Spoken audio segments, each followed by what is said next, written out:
네, 안녕하세요. 저는 오늘 포럼 사회를 맡은 한국과학창의재단 조혜정 연구원이라고 합니다. 만나 뵙게 돼서 반갑습니다. 네, 저희가 주제를 학생 정의적 성취 향상을 위한 성장 마인드셋을 향상시키는 수학 문화 조성 방안 모색이라는 주제로 해서 저희가 포럼을 준비했습니다. 한국수학교육학회 충기학술대회와 연계해서 지금 포럼을 진행을 하고 있는데요. 저희 한국수학교육학회 고우경 회장님의 인사 말씀으로 시작하도록 하겠습니다.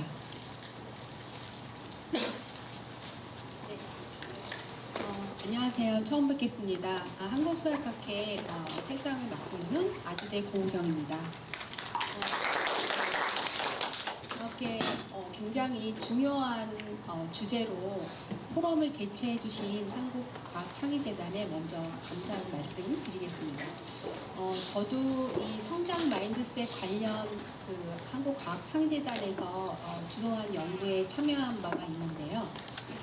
수학을 쉽고 재미있고 흥미있게 가르치는 것도 물론 중요한 일인데 늘 그럴 수 있는 건 아니기 때문에 수학 또는 수학 학습에 대한 어떤 우리의 가치나 신념을 어떻게 가져가야 하는가라고 하는 건 너무나 중요한 문제인 것 같습니다. 그런 면에서 우리 수학교실 문화를 어떤 식으로 개선해 나가야 하는가라고 하는 이런 주제에서 오늘의 포럼이 그런 것에 대한 시사점을 많이 던져줄 수 있는 그런 중요한 자리일 거라고 기대하고 좋은 포럼을 기대하겠습니다. 다시 한번 참석해 주신 여러분들께 감사의 말씀드립니다. 감사합니다. 수학 정의적 성취 향상 방안 연구를 추진한 바가 있는데요. 실제로 학생들이 수학에 대해서 인식 개선을 하기 위해서 어떤 부분이 좀 중요한가라는 부분에 대한 연구를 추진을 해봤을 때 학생하고 교사 그리고 학부모가 모두 성장 마인드셋을 지닐 수 있는 방향으로 수학 교육이 변화할 필요가 있다라는 이제 결론에 좀 저희가 시사점을 좀 도출해낸 바가 있고요. 저희 계속 말씀드릴 성장 마인드셋이 무엇이냐라고 좀 처음 보시는 분들도 있을 것 같아서 간단하게 좀 말씀을 드리면 경험과 노력을 통해서 수학적 능력을 향상시킬 수 있는 신념 이렇게 보시면 될 것 같고요. 나는 발전 가능한 능력을 가졌다. 라든가 노력하면 발전 가능하다. 이런 신념을 가질 수 있는 이제 그런 분위기를 좀 조성을 해보자. 이런 부분들을 좀 더 강조해보자라는 취지로 본 포럼이 준비됐다고 보시면 될 것 같습니다. 오늘은 저희가 포럼을 발제자 2분하고요. 토론자 3분 이렇게 해서 이제 차례대로 발표해 주실 거고 이어서 종합토론 시간을 가질 예정입니다. 이제 잘 들어주시고 궁금한 부분이라던가 건의하실 부분이라던가 이런 것들 있으면 자유롭게 마지막 종합토론 때 의견 개진해 주시면 좋을 것 같습니다. 네, 먼저 성장 마인드셋 향상을 위한 수학교실 문화조성 방안 논의라는 주제로 저희 한국교원대 황지영 교수님의 발제로 시작하도록 하겠습니다.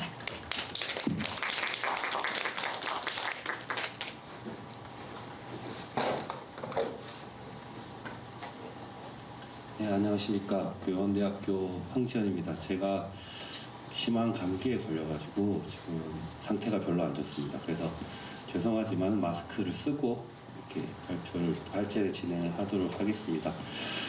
조혜정 연구원님께서 좀 소개를 해주셨는데요. 저는 오늘 이제 성장 마인드셋이 무엇인지 간단하게 설명을 드리고 그리고 선행 연구를 바탕으로 이제 어떠한 교실 문화가 이제 성장 마인드셋을 함양하는 데 도움이 되는지를 설명해 드릴 것이고요. 그리고 그걸 바탕으로 이제 말씀해 주셨던 창의재단에서 진행했던 연구 결과를 간략하게 소개해 드리면서 마지막에 제가 참여를 하면서 느꼈던 궁금한 점들 그리고 현장에서 어떻게 생각할 수 있을지 그런 것들에 대한 궁금증들을 이제 공유를 하도록 하겠습니다. 먼저 아까 말씀을 계속 해주셨다시피 사실 우리나라 학생들의 부정적인 정의적 영역에 대한 건 이제 더 이상 낯설고 더 이상 강조를 어떻게 할 수 있을까요? 사실 수학교육계와 교육계가 사실 많은 노력을 해왔는데도 불구하고 4차 교육과정부터 계속 학습량 감축을 해왔음에도 불구하고 지금 최근에 TIMSS 2019까지 거의 변하지 않는 사실입니다. 지금 중학교 2학년 같은 경우에는 이제 수학이 매우 좋다고 하는 학생의 비율이 전 세계에서 가장 적습니다. 그만큼 아이들이 여전히 이제 수학에 대해서 좀 부정적인 인식을 가지고 있고, 그리고 그것을 우리가 어떻게 개선을 해야 할까 여전히 고민 중인데요. 사실 선행 연구들이 그래서 상당히 많습니다. 10년 동안 얼마나 많은 연구들이 진행이 되어 왔겠습니까? 근데 사실 선행 연구들을 잘 살펴보면 이제 주로 우리가 정기적 영역을 개선하기 위해서 어떠한 변인들이 중요한가 여기에 이제 주로 초점이 맞춰져 있어요. 그래서 사실 교육 맥락 변인, 그러니까 뭐 예를 들면 사회 경제적 지위라든지 아니면 교실에서 어떠한 일들이 벌어지고 있는지를 직접 그 정기적 성취 간의 관계를 분석을 하거나 상관관계를 살펴보거나 아니면 인과 모형을 분석하는 것들이 사실 대부분인데요. 어떻게 보면은 저도 이제 그 대학에 있는 연구자이지만 현장과 크게 상관이 없는 연구들이라고 볼 수 있습니다. 예를 들면은 사회 경제적 지위가 학생의 정의적 영역과 큰 상관이 있다고 하면 우리가 사실 사회 경제적 지위를 바꿀 수는 없잖아요. 학생의 인위적으로. 그 관련성이 있다고 있는 거는 이해를 하는 건 좋은데, 그래서 우리가 결국에는 어떻게 이걸 개선을 시킬 수 있을까? 이거에 대한 고민은 또 다른 질문이 되더라고요. 그래서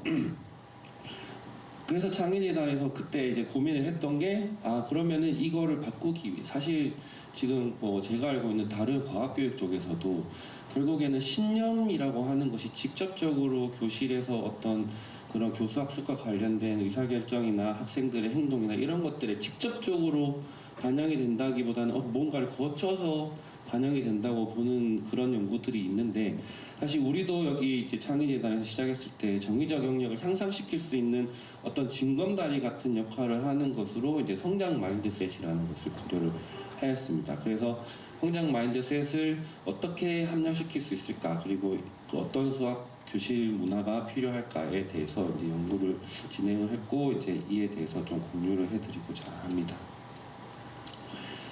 사실 마인드셋은 아까 아주 짧게 설명을 해주셨는데요. 이제 드웩이라고 하는 스탠포드의 심리학을 연구를 하시는 교수님이 있었습니다.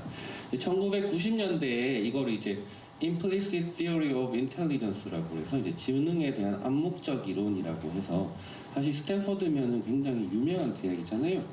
그래서 굉장히 우수한 학생들이 들어옴에도 불구하고 그 아이들이 자기의 능력에 대해서 항상 의심하고 걱정하고, 그래서 자기가 가진 능력을 최대한으로 발현을 못하는 거죠.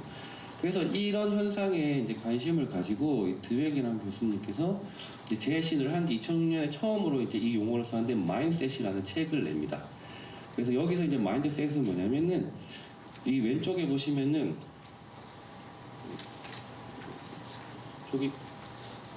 여기 왼쪽에 보시면은 이제 신념 체계라고 해서 처음에 실체 이론에서 이제 지능이 고정되어 있고, 아니면 증진 이론, 지능의 변동이 가능하다라고 하는 생각을 가지고 있을 때, 만약에 실체 이론, 지능이 고정되어 있다고 생각하는 친구들이 있으면은 그 어떤 목표를 가지고 있느냐? 내가 지능이 고정되어 있기 때문에 내가 가진 지능으로 최대한으로 잘 보여야 하거나, 아니면은 내가 부족함을 드러내지 않도록 부정적인 평판을 피하려고 해야겠죠. 그런 목표 지향을 가질 것인데, 그게 자신감이 높으면은 숙달 지향으로 가는데, 그게 자신감이 아이들이 높지 않다면은 이제 학습된 무기력함을 느끼고 도전을 회피하고 이제 공부를 하지 않으려고 한다. 그리고 증진 이론, 지능의 변동이 가능하다고 생각을 하면은 당연히 내가 변동이 가능하니까 내가 내 능력을 향상시켜야 되겠다고 생각을 할 것이고, 따라서 이게 이제 숙달 지향으로 연결이 될 것이다라고 처음에 이러한 이제 모형을 제시를 합니다. 마인드셋을 통해서. 그런데 이제 우리가 이 마인드셋에 주로 알게 된 것이 조 보일러라고 동대학 스탠포드에 있는 수학과 교수로 알고 있는데요. 조 보일러가 이제 수학적 마인드셋이라고 하는 책을 또 한편 내면서 이제 수학 교육의 이제 마인드셋을 이제 사람들이 이제 알게 되고, 이러한 개념이 있고 이러한 게 수학 교실에서 영향을 많이 주겠다라고 생각을 하게 됩니다. 그래서 크게 두 개로 나눌 수 있는데, 아까 이제 증진 이론과 실체 이론에서 이제 이름이 바뀌어서 Fixed Mindset, Growth Mindset이라고 해서 이제 고정 마인드셋, 성장 마인드셋이라고 부르는데요. 이제 고정 마인드셋은 이제 아까 앞에 보셨다시피 수학적 능력이 고정되어 있어서 노력해도 바꿀 수 없다라고 믿는 것이고, 그렇기 때문에 내가 고정된 능력에서 내가 더 이제 뭐 직설적으로 말하면 거품이죠. 내가 더 높은 점수를 만들어내려고 하고, 내가 부족한 부분을 보이지 않기 위해서 부정적인 평가를 피하려고 하고, 그리고 내가 고정되어 있는 능력에서 해결하지 못할 것 같으면 쉽게 회피를 하게 되는 겁니다. 하지만 이제 성장 마인드셋을 가지면은 이제 경험과 노력을 통해서 이제 수학적 능력을 향상시킬 수 있다라고 이제 생각을 하는 것이고요. 그래서 이제 아까 이야기했던 숙달지향, 그리고 어려운 일이 있더라도 이제 끈기 있게 계속해서 나아갈 수 있다라고 이제 믿게 되는 것입니다. 그래서 여기 그림에서 보시다시피 사실 학생의 성장 마인드셋이 이제 학생의 정의적 성취에 영향을 줄 거다라고 저희 이제 몇몇 연구들에 밝혀진 것도 있고, 이제 저희도 이게 굉장히 중요하다고 생각을 했었고, 그러면 학생의 성장 마인드셋을 함양시키기 위해서 무엇이 필요하냐 했을 때, 사실 본 연구에서는 학부모와 교사 둘을 생각을 했었어요. 근데 이제 오늘 주제가 이제 교실 환경 문화이다 보니까는 이제 교사가 학생의 성장 마인드셋, 교실의 문화가 학생의 성장 마인드셋을 함양시키는데 굉장히 중요한 역할을 할 것이다 라고 가정을 하고 연구를 수행을 했었습니다.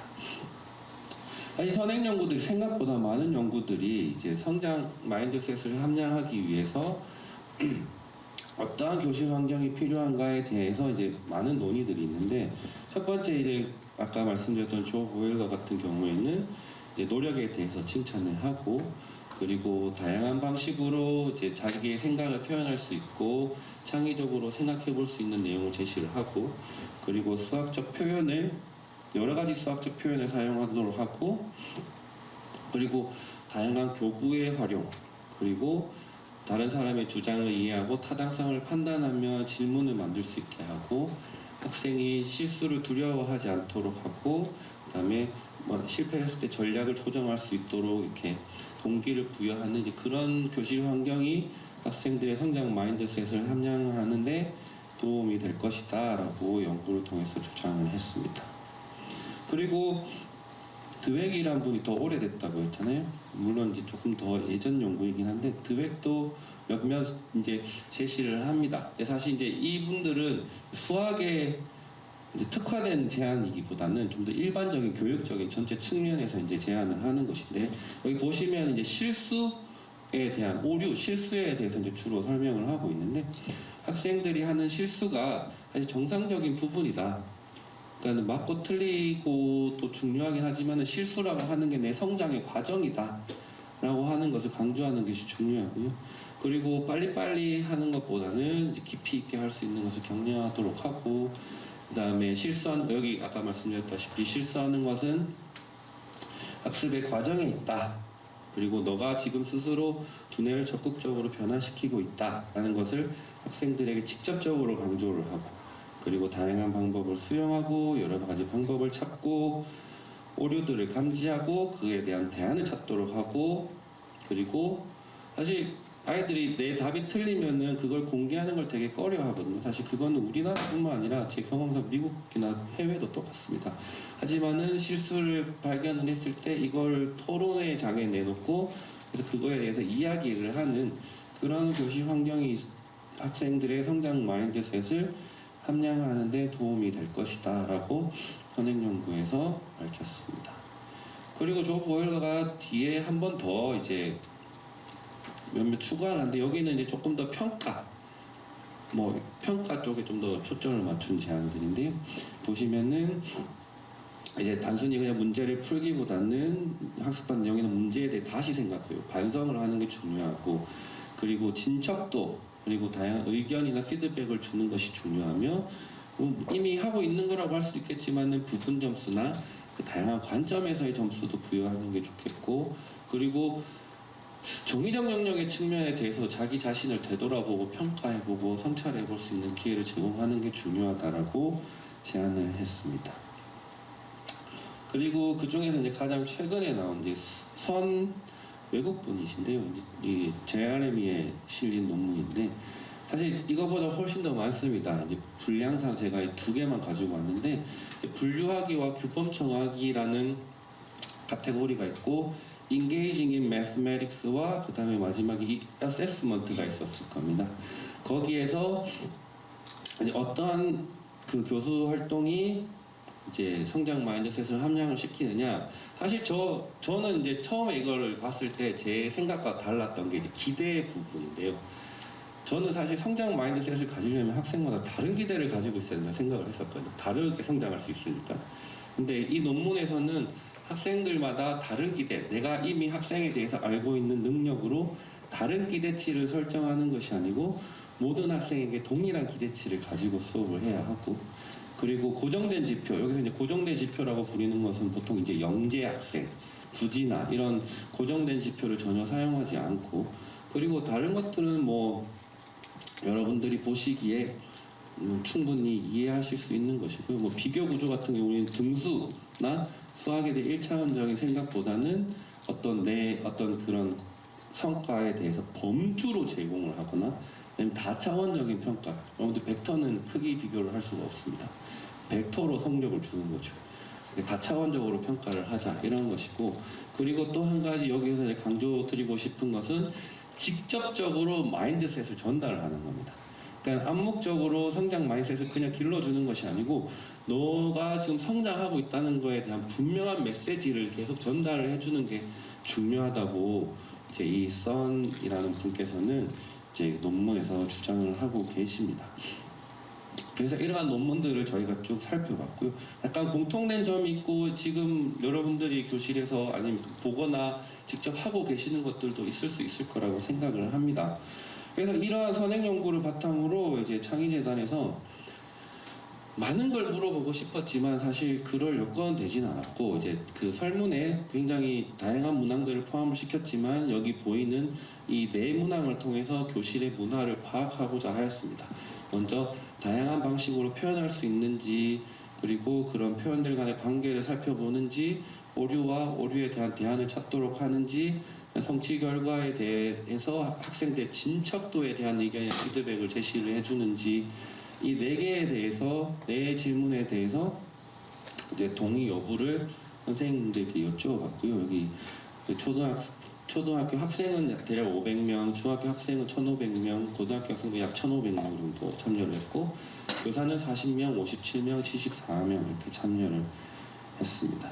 그래서 그 결과를 보시면은 상당히 저는 개인적으로 흥미로웠습니다. 왜냐면은 선행 연구에 그렇게 밝히고 있다고 해도 실제로 안 될 가능성이 크거든요. 근데 놀랍게도 이제 교사가 성장 마인드셋을 가지고 있으면 아까 선행 연구에서 이야기했던 그런 학습 환경을 만들 가능성이 크다는 게 일단 밝혀졌고요.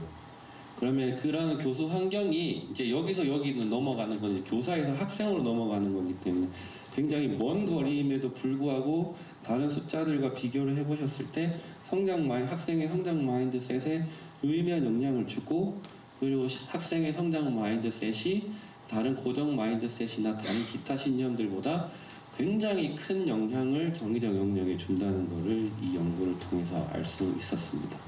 그래서 우리 포럼의 주제에 좀 더 초점을 맞추면 교사의 그런 교수 환경은 성장 마인드셋에 충분히 영향을 줄 수 있겠구나. 그리고 그런 학생의 성장 마인드셋이 바뀌면은 우리가 생각하는 학생의 흥미, 자신감, 가치인식을 좀 더 개선할 수 있겠구나라고 판단을 내릴 수 있을 거고요. 하지만 중요한 건 설문에 사용된 거는 아까 보여드렸던 그 많은 것들 중에 극히 일부이며, 그리고 교사가 자기가 인식한 것이기 때문에 해석을 하는데 조금 유의하셔야 하지만 그래도 충분히 성장 마인드셋을 강조할 필요가 있구나 라고 보실 수 있겠습니다. 그래서 이런 결과를 바탕으로 이제 창의재단을 비롯한 교육부나 이제 다양한 정책적인 지원이 필요한데, 학습 환경을 개선하고 미래형 수학 교과교실, 수업 모델이나 프로그램들을 반영한 시범학교를 운영하고, 아까 교구의 사용이 중요하다고 했다시피 소프트웨어를 개발하고, 그다음에 지역별 수학 거점학교 지정 운영과 수학 체험 거점 센터 등을 구축을 해서 학생들에게 도움을 줄 수 있겠다라고 생각할 수 있습니다. 그래서 마지막으로 이제 발제입니다. 사실 저는 이 연구를 시작할 때 가장 근본적인 궁금증은 실제로 마인드셋이 정의적인 영역과 비교해 더 접근 가능하고 우리가 바꿀 수 있는 것일까? 현장에서 실제로 바꿀 수 있는 것인가에 사실 가장 근본적인 질문이 들었고요. 그리고 우리나라 교육 현장을 고려했을 때 학교마다 또 다를 텐데 과연 우리가 정말로 저런 교수법들을 할 수 있는 환경인가? 무엇이 필요한가? 그런 것들 실제로 적용이 가능한가? 또 사실 궁금한 점이 있었고 그리고 밑에 이제 구체적으로 내려오시면은 사실 아까 뭐 예를 들어 피드백을 제공한다 뭐 다 말은 좋거든요. 실제로 교실 현장에서 어떠한 행동을 해야 하는가 어떠한 피드백이 실제로 구체적으로 어떠한 피드백이 학생의 성장 마인드셋을 진짜 돕는 것인가 그런 것들 정말 아주 구체적인 사례나 예시가 필요하겠다. 그럼 어떤 것들이 있을까? 여러분들의 생각이 좀 궁금하고요. 그리고 이제 실제로 교사만이 교실에서 학생의 마인드셋에 영향을 주는 것일까? 그리고 정책 제안에서 보완해야 할 점은 없을까? 하는 이제 그런 질문을 제가 좀 던져봅니다. 네, 이상입니다. 내용이 참고 문헌이고요. 네, 감사합니다. 네, 두 번째 발제이십니다. 성장 마인드셋 향상을 위한 학교 밖 수학문화 조성 방안 관련돼서 저희 경남 수학문화관이 지금 수학교육연구센터에서 지금 책임연구원으로 계시는데요. 관련된 경험이나 이런 것들 토대로 해서 오늘 발제해 주시겠습니다. 네, 반갑습니다. 두 번째 발제를 맡은 경남 수학문화관 최태영이라고 합니다. 방금 앞에서 황재영 교수님께서 사실 학교 교실 안에서 성장 마인드셋을 어떻게 키워야 될 것인지에 대해서 되게 중요한 말씀들을 참 많이 해줬는데 사실 그런 부분들이 저희 그 학교 바깥에 특히 수학문화관이라든지 수학체험센터에서도 늘 계속 고민이 되는 부분이어서 공감이 되는 부분이 사실 굉장히 많았습니다. 제가 발표를 하고 싶은 부분도 역시 결국은 어떻게 환경을 디자인할 것이냐가 되게 중요하다는 생각을 갖고 있어서 좀 이런 부분에 대해서 저희의 고민도 있지만 또 해외의 사례나 이런 부분들도 좀 이런 것들을 다른 데서는 어떻게 하고 그들 역시도 어떤 고민을 하고 있을까 이런 부분들을 좀 소개를 하는 것으로 좀 가능할까 합니다. 그리고 마지막에 좀 저희가 생각을 했을 때 조금 더 수학 문화라는 게 지금 또 학생들을 대상으로 성장 마인드셋을 항상 고민을 하지만 또 문화라는 건 꼭 학생뿐만 아니라 학부모, 일반인 더 그 대상이 더 넓잖아요. 그래서 조금 그런 부분에 대한 생각을 좀 마지막에 또 전달을 드릴 수 있도록 하겠습니다. 앞서서 말씀드렸던 것처럼 2012년 교육과학기술부에서 제1차 수학교육 선진화 방안을 발표한 이후로 거의 3년이나 4년 주기로 계속 정례적으로 수학교육 정책이 계속 꾸준하게 업데이트가 되어 왔다고 보여집니다.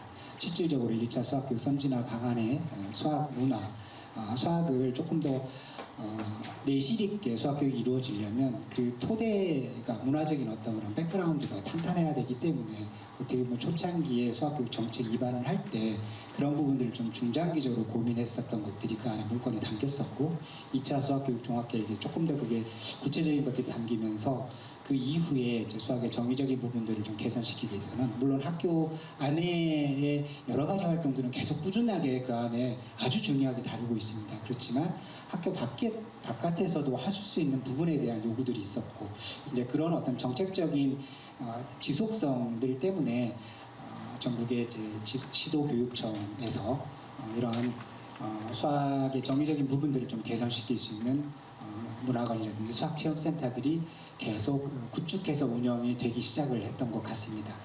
그래서 지금 현재로 봤을 때는 한 36개 정도의 유관 기관들이 있는 것으로 보여집니다. 예.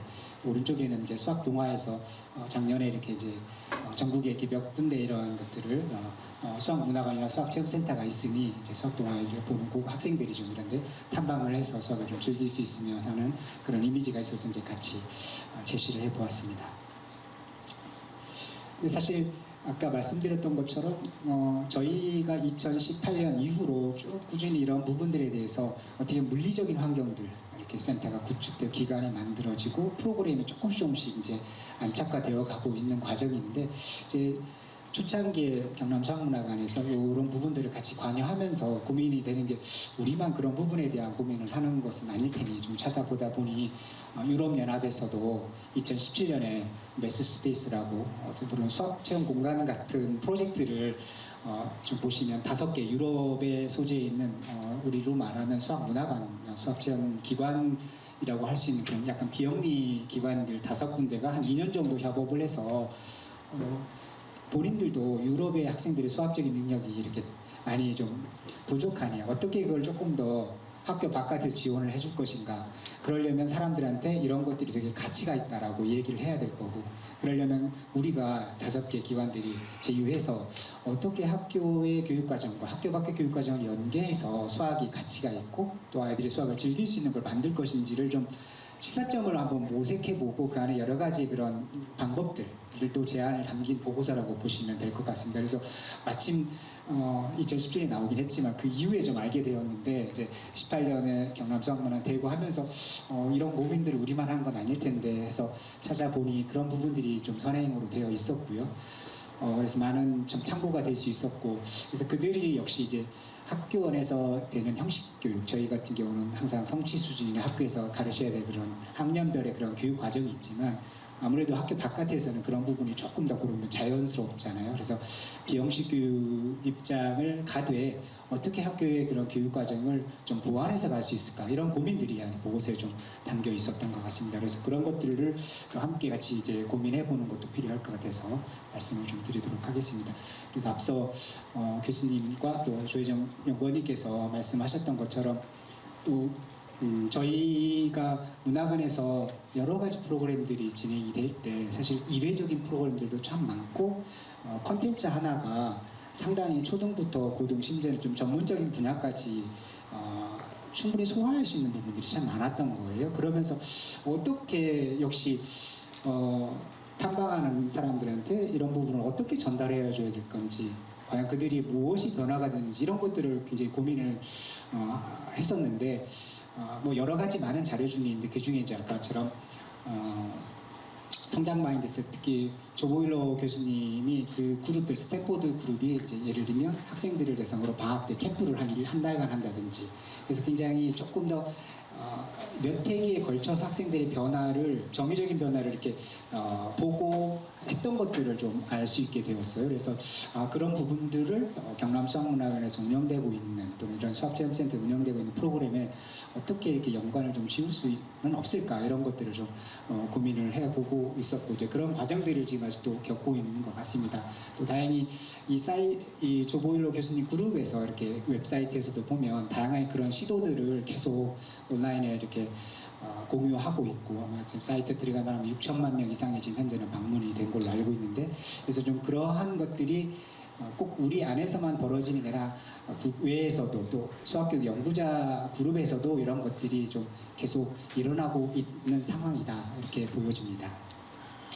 그래서 앞서 말씀드린 것처럼 결국은 저희가 조금 더 이런 환경들의 영향을 어쨌든 결국은 학생들로 다가갈 수 있도록 하는 것들이 되게 중요해서 조금 더 이런 환경을 어떻게 구성을 할 것인지 앞에 이런 사례들을 참고를 해서 좀 더 생각을 해보면, 앞서 교수님께서 말씀드렸던 그 연구 결과는 이제 충분하게 공유를 해주셨으니까 넘어가는데요. 아까처럼 2018년 이후로 많은 이제 수학문화관이나 수학체험센터 관계자들이 계속 구축해서 운영을 해가면서 2021년 7월에 저희 경남수학문화관에서 처음으로 수학체험센터나 수학문화관 관계자들끼리 프로그램에 대해서 논의를 할 수 있는 계기가 있었습니다. 그때도 결국은 이야기가 좋은 하드웨어, 굉장히 물리적인 환경을 갖추고 있는데 어떻게 그거를 내실 있게 학생들한테 잘 전수할 것이냐라는 건 결국 소프트웨어적인 거니까 여러 가지 운영의 노하우라든지 또 프로그램을 만드는 게 아니라 만든 프로그램을 통해서 아이들이 어떠한 것들에 영향이 있었는지 이런 것들이 사례 축적이 너무너무 했었고, 이제 그런 것에 대한 요구들, 이런 것들이 좀 사실 많이 있었습니다. 초창기에는 어떻게 보면 물리적인 환경을 구축해서 운영을 하기에 아무래도 그런 부분들까지는 깊게 보지는 못했지만 이제 지금 2023년으로 봤을 때는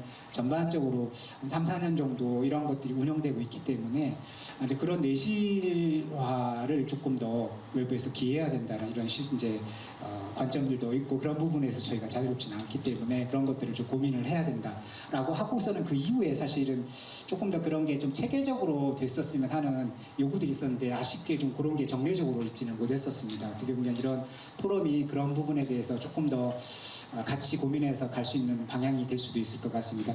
근데 그 당시에 저희가 실무협의를 하면서 과학은 어땠을까? 왜냐하면 과학은 사실 여러 가지 활동들이 굉장히 일찍 그런 게 정례화되고 좀 체계가 좀 잡혀 있어서 그래서 그때 2014년에 이제 미래창조과학부에서 아주 굉장히 이제 그 일찍 그런 연구들을 했더라고요. 저렇게 유관기관 관계자들이 어떻게 협의체를 구성해서 전시나 교육 분야 또는 연구 분야들을 어떻게 협업을 할 거고 이런 기반 연구들을 2014년부터 했었던 것 같습니다. 어떻게 보면 저희가 사실 이런 기반 연구들을 같이 이렇게 전문적으로 같이 붙으면서 가면 되게 좋을 것 같아서 그때 이제 이야기를 하면서 상당히 그런 부분에 대해서 공감들을 다들 했었거든요. 그리고 또 한편으로는 요 사진을 좀 잠깐 주의 깊게 봐주시면 사진의 저 중간에 보면 캠코더 같은 거 보이시죠? 예, 저 사진은 지금 미국의 세계적인 과학관으로 알려져 있는 익스플로토리엄 과학관에 샌프란시스코에 있는데 그 과학관 안에 어떤 전시 콘텐츠 부분의 일부분의 사진을 찍었는데 저거는 이제 이 공간에서는 여러분이 여기서 탐방하고 여러분이 경험하는 것들을 연구 목적으로 촬영이 되고 있습니다. 이제 그런 부분들에 대한 그림이 이미지입니다. 그래서 샌프란시스코의 익스플로토리엄 과학관 안에 이 과학관을 탐방하는 탐방객들, 학생, 학부모들 그분들이 여기에서 어떠한 것들을 겪고 갔는지를 기록을 해야 되겠다. 그걸 평가하고 그걸 계속 리포트로 내서 조금 더 그걸 체계적으로 쌓아야겠다. 이런 생각을 가졌었던 것 같습니다. 그래서 이러한 탐방객을 연구하고 평가하는 그룹이 있는데 1998년 이후부터 계속 활동을 하고 있는 것 같습니다. 웹에서도 볼 수 있고 그래서 약 300건 이상의 평가나 30건 이상의 연구 자료가 탑재가 되어 있습니다. 그 중에 거기 이 부서에서 소개하고 있는 그 안에 글 중에 이제 저런 얘기가 있습니다. 여기 이 공간을 탐방한 학생들 또는 사람들은 어떤 것에 영향을 미쳤는지 또 무엇에 관심을 많이 갖는지 또 본인들이 과학관이기 때문에 어떤 걸 할 수 있다는 느낌을 언제 갖는지 이런 것들을 계속 이런 부서에서 계속 이렇게 정성적으로 데이터를 축적하는 모습들을 볼 수가 있었습니다. 그래서 어떻게 보면 저희가 문화관이나 센터에서도 사실 중요한 거는 뭘 했느냐가 아니라 그래서 아이들에게 어떤 일이 벌어졌는지 또 그걸 체험했던 사람들한테 어떤 것들이 있는지 그래서 이러한 접근법에 대한 것들도 고민이 좀 필요하지 않을까 생각을 하고 있습니다. 또 별개로 저희 문화관 안에서도 아까 교수님께서 말씀하셨던 것처럼 어떤 되게 좋은 콘텐츠를 굉장히 고가의 콘텐츠를 만들었음에도 불구하고 굉장히 가치가 있지만 학생들이 탐방객도 불규칙하고 학년도 다르기도 하고 잠깐 10분 있다 가기도 하고 여러 가지 환경이 어떻게 보면 교실 환경보다 더 변화무쌍한 거예요. 그럼에도 불구하고 뭔가 의미 있는 것들이 전달되기를 저희는 원하는데 그래서 조금 자체적으로 한 2년 정도 저희 전시 콘텐츠들을 가지고 좀 어떻게 질문을 해야 할지 어떻게 좀 탐구를 안내할지 이런 것들을 기초 연구를 좀 했었고 2021년에는 저희 문화관이나 체험센터를 방문한 학생들에게 제공되는 수학 수업이 학교 교실 수업처럼 뭔가를 전달하는 게 아니라 아이들이 잠깐에 와더라도 뭔가 탐구를 하고 발견할 수 있는 방향으로 수업을 우리는 디자인을 한다면 어떻게 해야 할지 또 그게 학교 교육 과정이랑 좀 연계가 된다면 우리는 수업을 어떻게 설계를 해야 될지 이런 부분에 대한 기초 연구도 하게 되었던 것 같습니다. 그래서 좀 이런 부분들은 계속 지속적으로 지금 진행을 하려고 하고 있고요. 앞서서 그 교수님께서 말씀하셨던 것처럼 창의재단에서 진행됐던 수학의 정의적 향상에 대한 그런 연구가 어떻게 보면 학교 교실이 문화관으로만 바뀌어지면 많은 부분에 대한 고민이 그대로 적용되는 사항들이 참 많아서 저희 자체적으로도 금년에는 이제 연구 그룹을 조성을 해서 정의적 성취 지표를 문화관의 프로그램들에 최적화된 몇 개의 지표를 해서 그 지표를 통해서 변화를 우리가 측정할 수 있도록 한번 해보자 이런 것들을 좀 올해 또 연구를 진행을 하려고 준비하고 있습니다. 세 번째는 조금 더 이거는 이제 아까처럼 수학 문화라는 관점으로 봤을 때 조금 더 이야기를 확장해서 좀 말씀을 좀 드려보도록 하겠습니다. 지난달 3월 14일 이제 국제 수학자 연맹 노벨상을 필즈상을 주는 국제 수학자 연맹에서 3월 14일을 매해 이렇게 수학의 날로 공표를 해서 전 세계에 관련된 기관이나 학교, 어떤 대학 또는 어떤 이런 비영리 기관에 사는 것들이 그 홈페이지에 계속 스크립이 되기도 하고 이렇게 같이 공유를 하고 있는 상황입니다. 근데 저희 문화관에서도 3월 14일 파이데이 하면서 이 행사를 보게 되었고 또 이 행사에서도 허준희 교수님께서 대중 강연의 연사로 참여해서 온라인 강의도 하고 그랬었습니다. 근데 요 국제 수학의 날을 이렇게 그냥 운영하는 것이 아니라 이 IMU라는 국제수학자 연맹에서 지향점을 좀 제시를 하고 있는 것들이 눈에 좀 띄었습니다. 수학이나 수학교육이 중요한 역할을 홍보하는 것은 저희한테 너무 당연한데 그게 조금 더 확장돼서 삶의 질 향상이나 또는 유엔에서 제공하고 있는 그 지속가능한 17가지의 지속가능 개발 목표에 수학이 이런 것들이 어떻게 달성에 기여할 수 있을지 이런 굉장히 명시적인 목표들이 세부적으로 홈페이지에 제시가 되어 있더라고요. 이제 그런 걸 보면서 우리도 역시 뭔가 수학의 이런 문화적인 것들을 만들어 갈 때 어떤 방향을 설정하거나 비전을 수립할 때 뭔가 그 세부적인 목표들을 봤을 때 좀 도출될 수 있는 몇 가지 질문을 제가 좀 정리를 해봤는데요. 첫 번째 보면 좀 제가 좀 관심 있는 게 일반 대중에게 수학 그 중요성을 어떻게 전달할 거냐. 이제 우리가 수학 대중화 얘기하지만 의사결정자들에게 의사결정권자들에게 어떻게 전달할 거냐 이것도 굉장히 중요하게 이야기를 하고 있는 것 같고요. 그다음에 네 번째 줄에 보면 저희가 그냥 수학에 많이 쓰인다라는 것보다도 조금 더 구체적으로 어떤 사회 조직에 또는 인류의 난제를 해결하는 데 수학이 어떤 역할을 어떻게 조명할 수 있냐 이런 질문들을 좀 생각을 해야만 세울 수 있는 목표들이 좀 있어서 그런 목표를 보면서 저런 질문들을 좀 품어볼 수 있었고 좀 같이 이 포럼을 통해서 한번 이제 그런 질문들을 한번 같이 이렇게 나눠봤으면 좋겠다 싶어서 이렇게 공유를 드려봅니다. 또 수학의 가치에 대해서는 사실 그 동안에도 계속 많은 그 전문적인 그룹 또 많은 단체 이런 데서 계속 진행이 되고 있는데 여기에 거론되는 것 외로 상당히 사실 많이 있습니다. 근데 그 중에 몇 가지를 좀 뽑아봤는데요. 교육학적으로는 이제 조금 더 이거의 교수법을 진행을 할 때 수학적 모델링을 조금 더 도입을 해서 프로그램 진행하는 부분들을 좀 강조하는 것 같고요. 그리고 수학에 대한 소식이나 이런 부분들을 계속 조금 더 적극적으로 공론화하고 미디어나 이런 부분에 노출시키는 노력들을 많이 하고 있는 것 같습니다. 위에서 네 번째 보시게 되면 미국 같은 경우는 매년 4월 저희가 예전에 2014 ICM 하면서 이렇게 수학의 날, 수학의 달 이런 지정에 대한 이야기들이 오고 갔지만 그 이후에 사실 그게 명시적으로 안착화되지 못했었는데요. 미국 같은 경우는 약 5만 5천 명의 전문가가 참여하는 유관학술단체의 협력 그룹이 있는데 이 그룹을 중심으로 해서 매년 4월 수학통계 대중화의 달 이렇게 선포를 해서 다양한 것들을 매스미디어나 여러 가지 학회에서 굉장히 이렇게 알리기 위해서 노력을 하는 것 같습니다. 그래서 저희도 좀 그런 부분들의 계기가 뭔가 좀 왔으면 좋겠다라는 생각을 하고 있습니다. 그래서 짧지만 좀 앞에 여러 가지 사례를 위주로 좀 생각들을 좀 공유를 드려보았는데요. 그래서 전반적으로 좀 몇 가지로 정리를 해본다면 조금 더 수학이 어떤 삶의 어떤 의미가 될 수 있는지에 대한 좀 수학 문화 비전을 좀 더 구체화해 볼 수 있는 노력 그리고 이런 체험 탐구가 비형식 교육, 학교의 교육 과정과는 조금 더 차별화되지만 아이들이 그 안에 수학을 실제로 해볼 수 있는 어떤 그런 환경 구성을 촉점하는 비형식 교육의 환경을 좀 더 고민해 보는 것과 그다음에 학교와 이런 수학문화 공간의 연계 운영을 하는 방법 그리고 유관기관들의 협력적 소통 관계를 추구하고 그리고 조금 더 지역교육청에서 개별적으로 운영되고 있고 또 학회 차원에서 운영되고 있는 여러 가지 행사들을 조금 더 어떤 컨트롤 타워가 있어서 그걸 좀 정례적으로 축적해 갈 수 있는 어떤 계기들이 좀 있으면 좋겠다.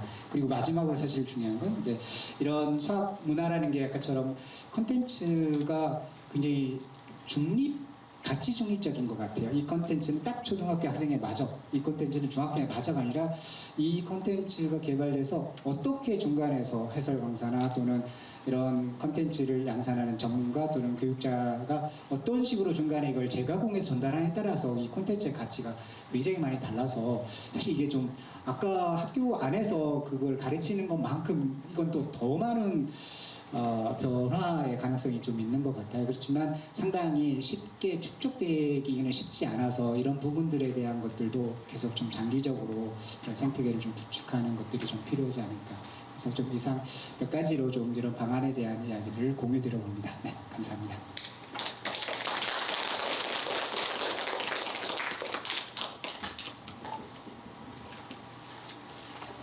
네, 이제 두 분이 발제해주신 내용을 토대로 해서 이제 세 분의 토론 발표가 있을 예정입니다. 이제 발제자분들하고 토론자분들은 여기 단상으로 자리해 주시기를 바랍니다. 저희가 세 분의 토론자분을 모셨습니다. 첫 번째는 저희 태안초등학교 허갑진 수석님께서 먼저 발표해 주시겠습니다. 한 8분 이내로 발표해 주시기를 부탁드리겠습니다. 예, 방금 소개받은 충남 태안초등학교 근무하는 허갑진입니다. 감사합니다. 두 분 발표자분께서 학생들의 성장 마인드셋 함양으로 해서 좋은 내용을 발표해 주셔서 저는 초등학교에 근무하면서 초등학교에서 이 수학 교실의 어떤 문화, 관행 이런 부분에 걸쳐서 말씀을 드려보겠습니다. 제가 드리는 말씀이 어떤 특별한 연구를 위한 것도 아니고 특별한 통계 자료를 쓴 것도 아니고 단지 이제 제가 경험했던 학생들 수학 수업에 관한 내용임을 먼저 말씀을 드리고요. 혹시라도 좀 부분적으로는 작은 의견일 수 있다는 것도 감안해 주셨으면 좋겠습니다.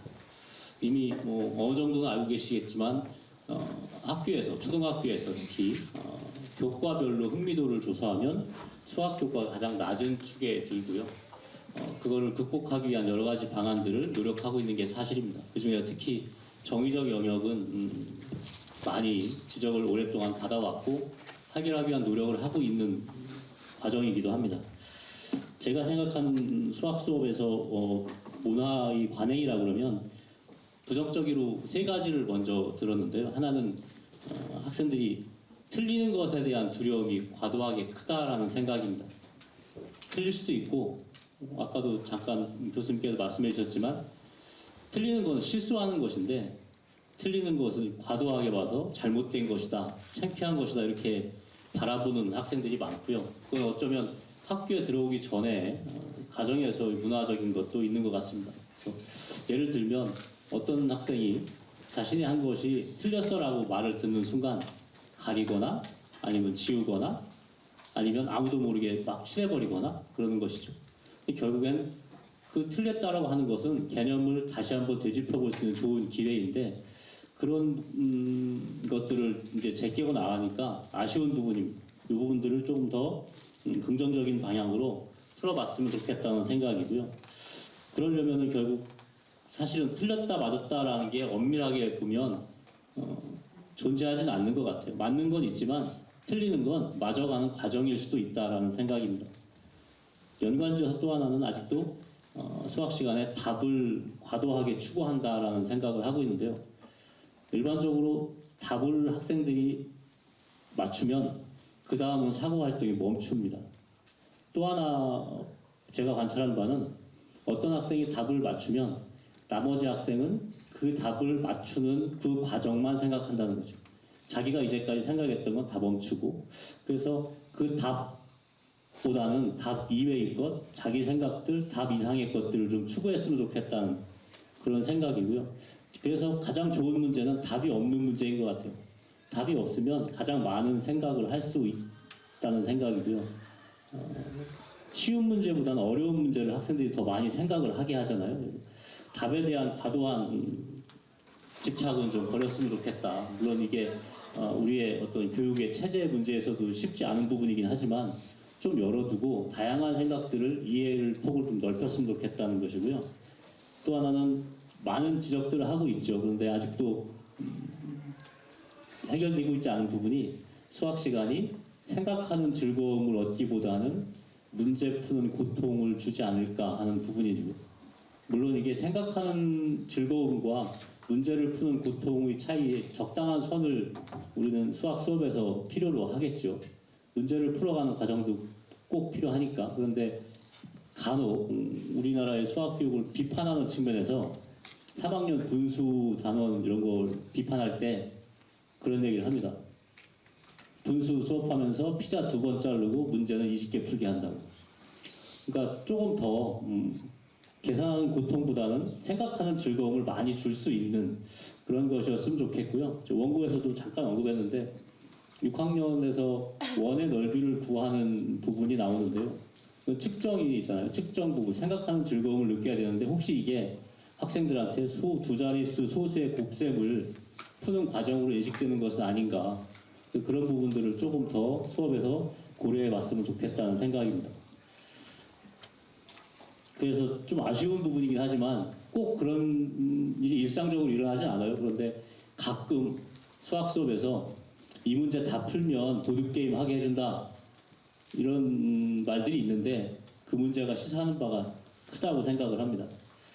그래서 오늘 성장 마인드셋에 관해서 교실의 수학 문화가 이렇게 바뀌었으면 좋겠다라는 측면에서 3가지만 좀 언급을 해드리면 쉽지 않은 부분이긴 하지만 수업자가 학생들에게 이거 배워서 어디다 쓰는지 좀 더 명확하게 안내했으면 좋겠다는 생각입니다.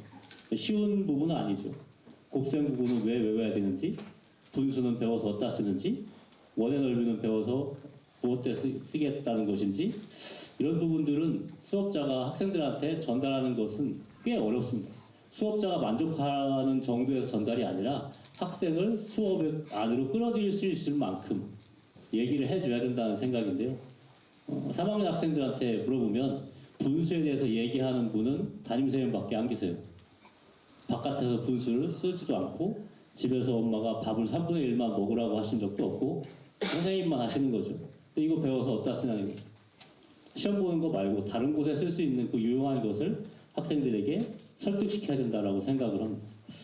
또 하나는 아직도 경쟁 중심의 내용들이 좀 많아서 이 경쟁 중심에 적당한 협력을 좀 더 많이 강조해야 되겠다라는 생각입니다.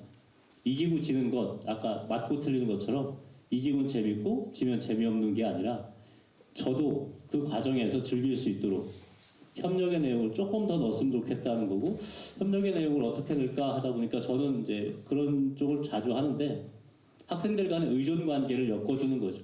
내가 하는 게 다음 사람 하는 거에 영향을 받을 수 있도록 해주면 조금 더 도움을 줄 수 있지 않을까 싶고요. 또 하나는 일반적으로 수학 수업에 들어가는 참여하는 학생들은 학생 성취도가 차이가 굉장히 많이 납니다. 어떤 학생에게 맞추기가 참 어려운 부분이 많죠. 그게 수업자의 고민인데 학생 누구나 그 수업에 대한 기대감을 갖게 하도록 하려면 낮은 곳에서부터 천천히 시작해줘야 된다는 생각입니다. 쉬운 부분은 아닌데 학생들을 어떻게 수업의 안으로 끌어들일 것인가 그런 관점에서 창의재단에서 몇 년 전부터 연구했던 좋은 수학 과제 그런 형태들을 조금 더 연구해서 우리 수업에 활용했으면 좋겠다는 생각이고요. 한 가지 추가적으로 하나는 학교 밖의 체험 활동과 학교 안에서 이루어지는 체험 활동을 하나 추가로 말씀을 드리겠는데요. 키트를 조립하는 게 수학일까라는 물음이 좀 있고요. 학교 바깥에서 하는 체험 활동이 있는데 지금 제가 근무한 충남교육청도 각 지역마다 수학문화 체험센터를 건립 중에 있는데 요청하는 건 그거죠. 수학 체험 행사에 다녀간 학생들은 즐겁고 재미있다고 하는데 그러면 교실에서 이루어지는 수학 수업은? 이라는 물음이 나오는 거죠. 가장 중요한 건 교실에서 이루어지는 수학 수업이 의미 있고 재미있고 흥미로워야 된다라는 생각인데요. 그걸 어떻게 조화를 이루고 어떻게 학교 밖과 학교 안의 수학 수업을 연계할 것인지에 대한 고민이 필요하다는 생각입니다. 짧게나마 초등학교에 수학 수업을 하면서 느꼈던 몇 가지에 대해서 말씀을 드려봤습니다. 이상입니다. 네, 이제 다음은 저희 중등 파트로 넘어가겠습니다. 저희 산남중학교 배숙수성님 발표 부탁드리겠습니다. 네, 안녕하세요.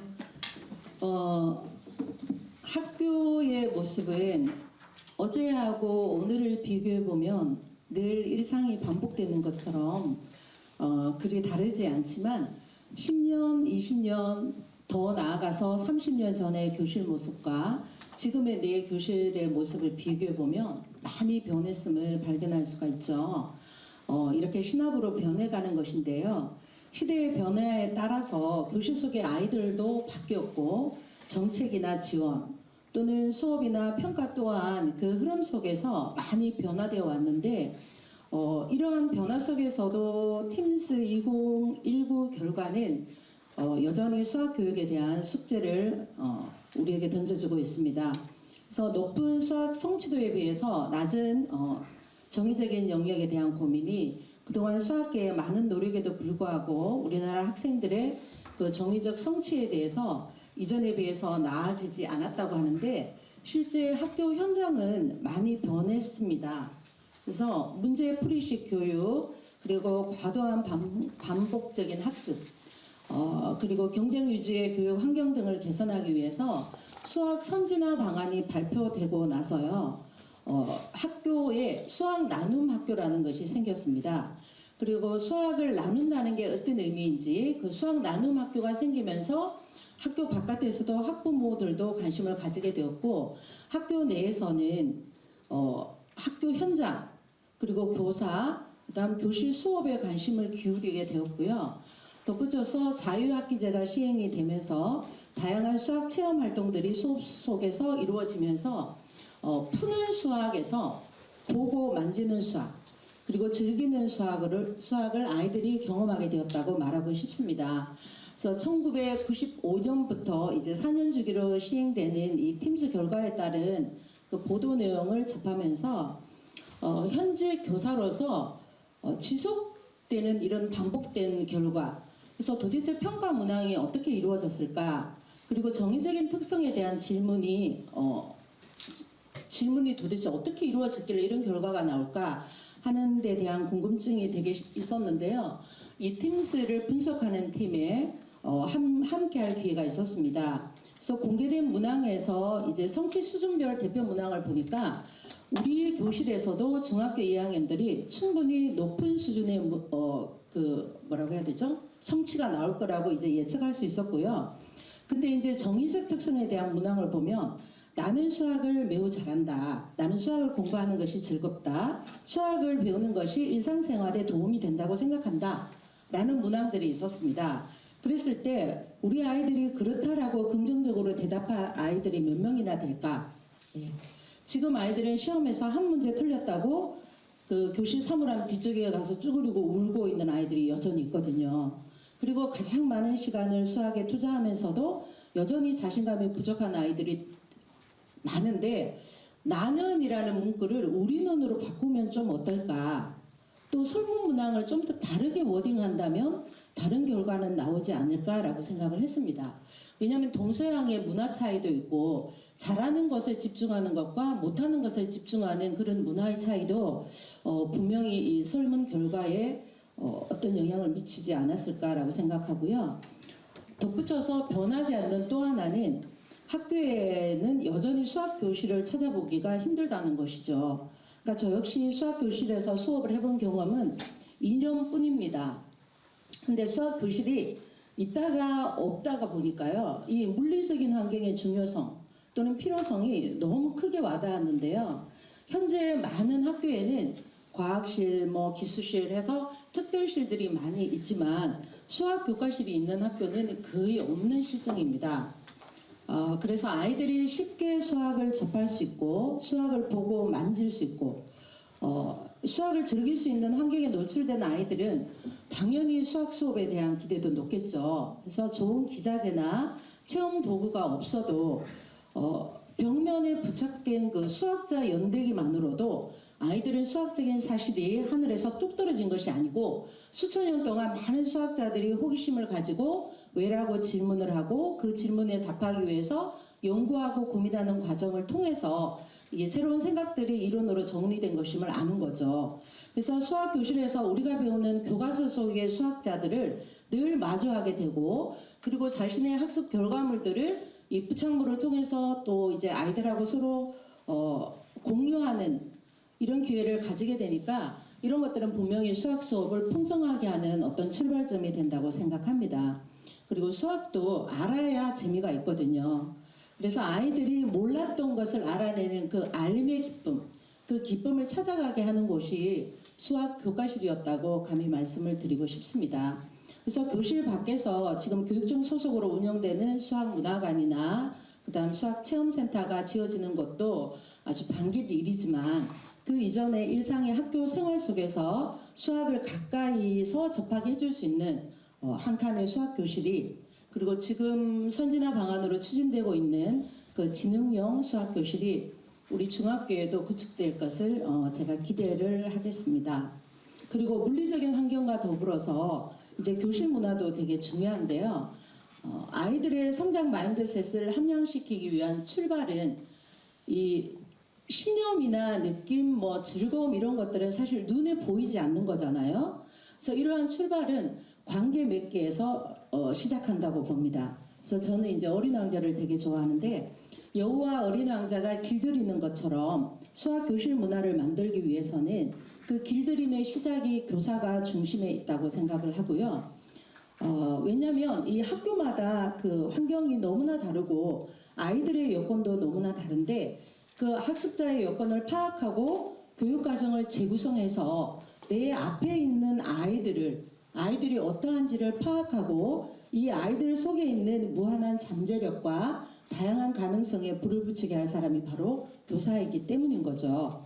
그래서 교사가 아이들을 만나는 그 첫 시간이 그만큼 중요한 건데요. 지금이 무슨 시간인지, 그렇다면 선생님은 무슨 과목 선생님인지, 그리고 선생님 이름을 가르쳐 준 다음에 아이들 이름도 하나하나 부르면서 눈을 맞추고 그리고 교무실 위치도 안내를 해주는 거죠.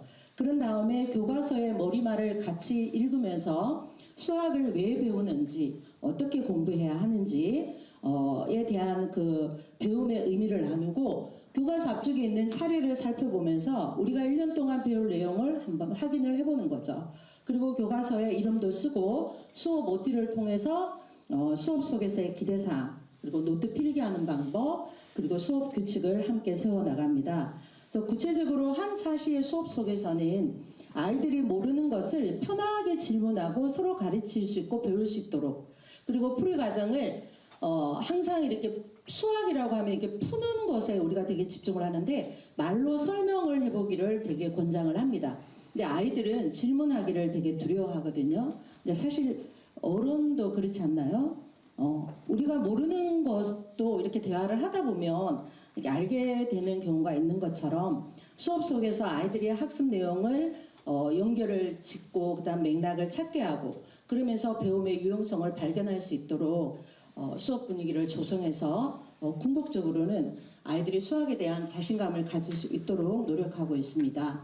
그래서 틀려도 괜찮네 라는 허용적인 분위기 속에서 협력학습을 통해서 가르치는 아이는 내용을 명확하게 하게 되고 그리고 배우는 아이는 자기의 눈높이에서 설명을 듣게 되니까 이해의 깊이가 더해지는 것을 볼 수 있죠. 그래서 왜 아하 하는 소리가 그런 것이 살아있는, 그래서 배움이 즐거운 수학 수업을 위해서 노력을 합니다.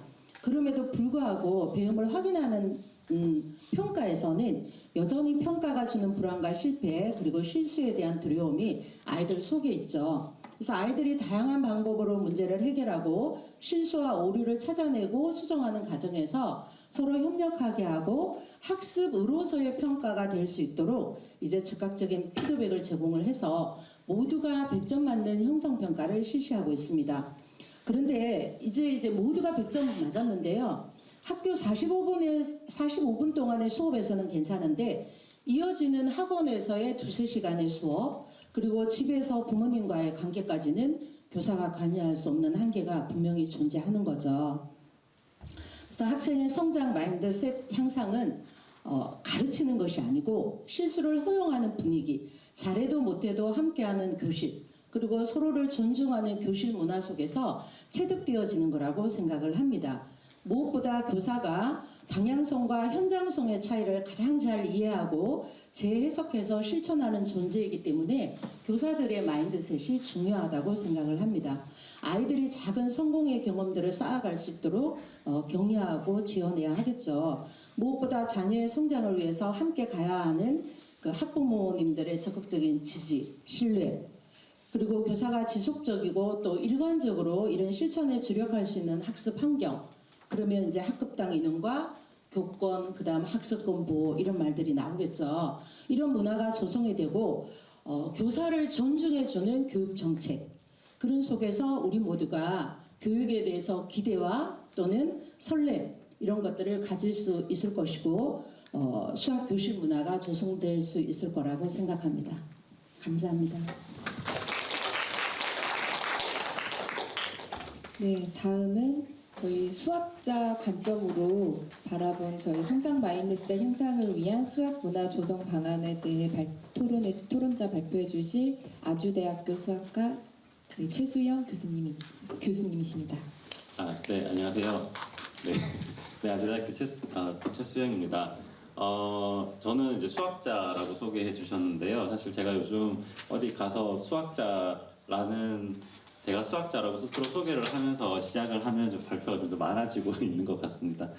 제가 뭐 대중 강연 같은 데서 제가 이제 수학을 이렇게 수학이 중요해 막 이런 식의 내용의 강연을 하다 보면 꼭 듣는 질문이 있습니다. 그게 뭐냐면 도대체 수학을 왜 배워요? 수학을 왜 해요? 라는 질문. 사실 오늘 벌써 앞선 토론자분들께서 많이 말씀하셨고요. 그리고 또 이제 수포자 이야기가 또 안 나올 수가 없죠. 근데 이게 좀 늘 의아했던 게 뭐냐 하면 사실 다른 과목도 많이 있는데 왜 하필 유독 수학에 대해서만 왜 배우냐라는 질문을 많이 한다는 느낌을 저는 늘 받습니다. 맞잖아요. 우리가 음악을 배우는데 음악 왜 배워요? 이렇게 질문 안 하잖아요. 그리고 뭐 영어, 국어 이런 거 배우는데 영포자, 국포자 이런 표현은 안 쓰잖아요. 유독 수학만이 이렇게 왜 배우냐? 그리고 또 수포자 이런 표현을 만들어서 유독 수학만이 이런 공격을 많이 받는다라는 느낌을 많이 받습니다. 네, 사실 이제 거기에 대해서 아마 그 수학자들뿐만 아니라 이제 수학 교육자들 선생님들께서 많은 노력을 하셨습니다. 그래서 지금 아마 수학을 왜 배우냐라고 질문을 하시는 분들 중에서도 이제 수학 자체의 중요성을 모르시는 분들은 없는 것 같아요. 그러니까 수학이 중요하니까 뭐 과학도 발전하고 등등 한다. 그런데 그런 것들은 결국 뭐 수학자들 몇몇에 해당하는 이야기지 뭐 나 같은 일반 사람들한테까지 수학이 필요하다는 이유는 되지 않잖아요. 그래서 항상 그런 질문이 드는 것 같습니다.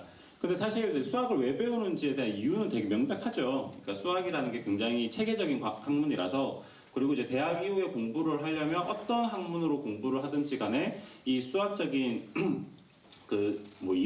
지식이 굉장히 필요하고요. 그래서 수학이라는 게 굉장히 체계적으로 지식 수준이 단계별로 심화되는 이제 수학 교육 과목 특징 때문에 이제 초등학교, 중학교, 고등학교 차례대로 차근차근 배워야 하는 건데, 그럼에도 불구하고 여전히 왜 배우냐라는 질문을 많이 받습니다. 사실 이게 교실에서 보통 이제 소위 말하는 수학을 잘 못하는 학생들이 수학을 왜 배우냐라고 질문을 하면 그런가 보다 하는데, 사실은 제가 저한테 질문을 하시는 분들 중에서 이미 교수님, 공대 교수님 이런 분들, 그러니까 수학과 굉장히 밀접한 관련이 있으실 것 같으신 분들도 저한테 그런 질문을 많이 하십니다. 아마 많이 그런 경험들 많이 있으실 것 같은데요. 제가 생각하는 그런 질문을 하는 가장 큰 이유는 사실 수학이 진짜 필요 없어서 그런 질문을 하는 게 아니라, 사실은 이제 수학에서 입시가 굉장히 크기 때문이죠. 사실 어떤 학생들의 논리력이나 지식을 평가하는 어떤 그 학생 능력 자체를 평가하는데 사실 수학만한 과목이 없기 때문에 입시에서 수학이 굉장히 중요하고, 입시에서 중요하다 보니 사실 수업 시간에 얼마나 재밌게 하든 그렇게 어떤 노력을 하든지 간에 학생들은 어제 당장 입시가 중요하기 때문에 한 문제 틀리면은 교실 뒤에 가서 울 수밖에 없는 거거든요. 그래서 입시에 대한 부담이 큰 것 같습니다.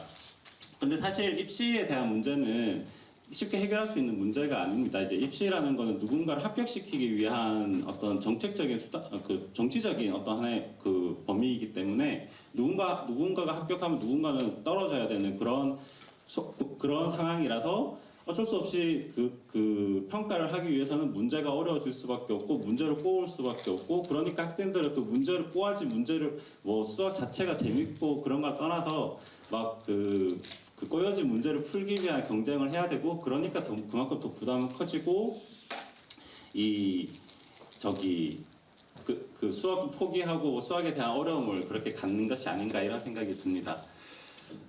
그렇다고 해서 뭐 이 입시에서 그런 문제가 있다고 해서 이제 교육을 포기할 수는 없죠. 그래서 우리 수학자들과 수학 교육자들 그리고 선생님들께서 굉장히 많은 노력을 해서 이제 수학 교육에서 많은 노력을 하시고 계신 걸로 알고 있습니다. 아까 앞에서도 말씀을 하셨지만 사실 요즘 수학 교과서가 그렇게 어렵지 않거든요. 사실 최근 몇 해 동안 계속 학습 부담 경감이라는 이유로 내용도 계속 쉬워지고 있고.